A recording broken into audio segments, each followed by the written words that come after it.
Well, it's late August here in Alabama, and we are beginning to see what will be the late summer blooms.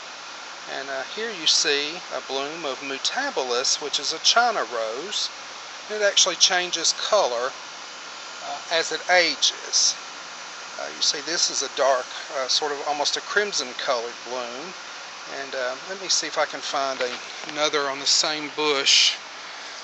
Sort of opens to a shell pink and then will fade to that crimson color that you see here. This is Mutabilis, a China rose, and is part of the Earthkind series of roses. Here you see a bloom of Burgundy iceberg. It's a sister plant to the famous white iceberg roses.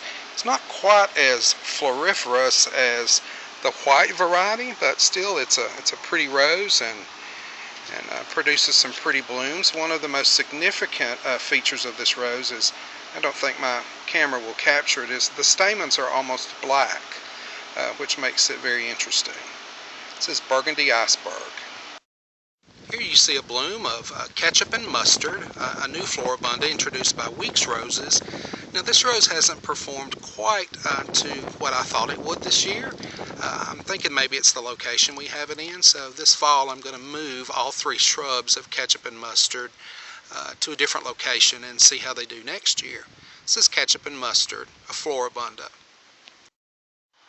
Now, as we walk around the side of our house toward the garden gate, we do have a few roses blooming here, and I'll show you some blooms of the fairy rose, which is a very pretty rose. It's also a part of the Earthkind series of roses, and blooms in flushes. You can see the beautiful pink blooms which fade to a white color as the bloom ages.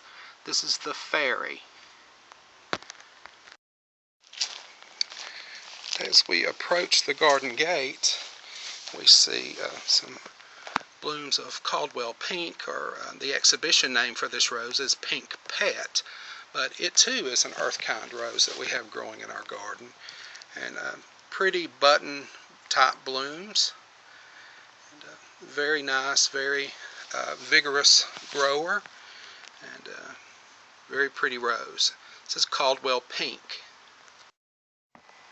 Let's head inside the garden gate and see what we have blooming in our late summer rose garden. Here we have a pretty bloom of Sentimental. It's a striped floribunda. Pretty vigorous grower. As you can see in this bed, it has reached about 4 foot tall in the garden bed, and it is a little prone to disease, but we like the bloom, so we're going to keep it. Sentimental floribunda. Pretty bloom of Artistry. This is a hybrid tea I've mentioned several times this summer. Has done very well in our garden. Beautiful coral, almost orange colored blooms. And this hybrid tea grows a lot like a floribunda. It's very floriferous. It produces many blooms on one bush. This is Artistry. This is a shot of Moonstone hybrid tea. It's a beautiful white and pink hybrid tea. We have 3 shrubs of this growing in our garden. It has done extremely well this year, despite record heat and little rain at times. Let me see if I can find another bloom of Moonstone. There's another bloom of Moonstone. I hope you can see the beautiful form of it in this light, but it is indeed a beautiful rose.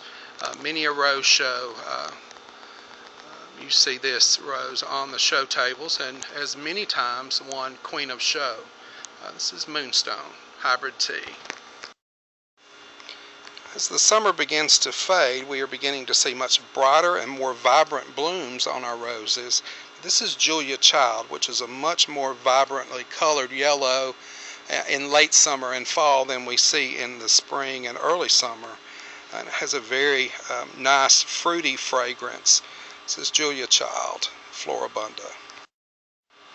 And if you look just above that, you'll see the very tall blooms of Moondance floribunda, which they're planted in the same bed and have grown over my head. very pretty, very flower-producing roses. Beautiful pink. A beautiful white bloom on this rose, and produces many fine blooms.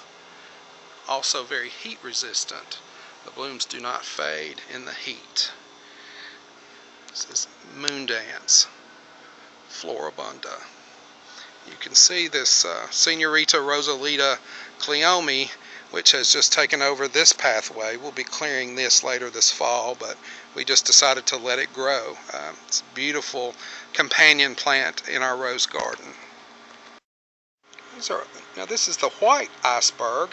We looked at burgundy iceberg just a moment ago, and this is the white version of that.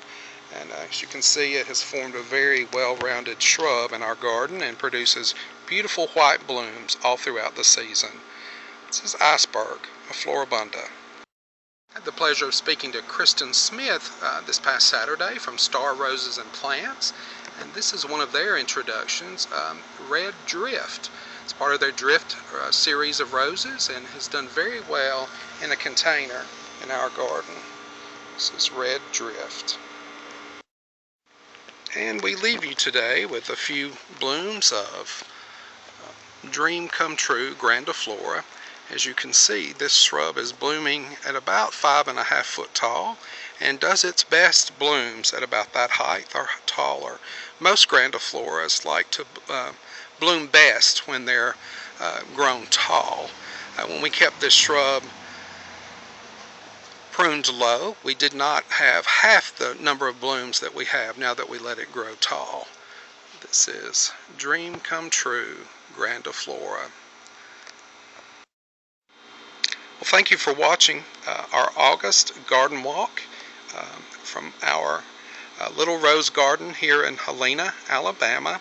I hope you'll join us on the web, on my website, redneckrosarian.com, or follow me on Twitter, Redneck Rosarian, and also on Facebook. Be sure and listen in to Rose Chat Radio. It's a show dedicated to celebrating our national floral emblem, the rose. Check it out at rosechatradio.com.